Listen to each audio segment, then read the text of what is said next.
वरणकर. सुधीर वरणकर, राणा टुनके.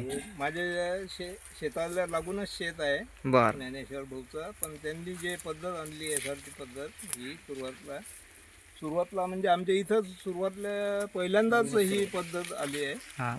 आणि ती पाहून एकदम आनंद वाटला. अशी शेती पहिल्यांदाच मजुराचे शून्य मजूर खर्चामध्ये जे होते ते उत्पन्नात भरपूर फरक पडणार आहे. बर. मजुराचा खर्च एकदम कमी होऊन जाईल. बरं, अगोदरची शेती आणि मग आताची शेती समजा आपण ही पद्धत चालू केली का? नाही, चालू केली नाही, पण आता पुढच्या खरीप पासून मी चालू करणार आहे. पुढच्या खरीपपासून आपण चालू करणार.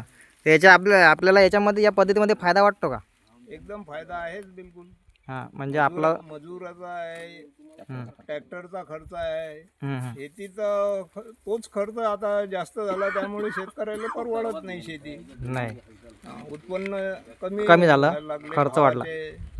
जो आपला खर्च तो जास्त आहे तो मजुरामध्ये जास्त होता. याच्यातच चालला ना, रासायनिक खते, कीटकनाशके बरं, याच्यातच जास्त जात आहे. तर पुढच्या वर्षीपासून आपण पण या पद्धतीचा अवलंब करणार. खरीप पासून आम्ही पण हे पासून आपण अवलंब पिकात करणार आहोत. केळी, जे कपाशी. बरं.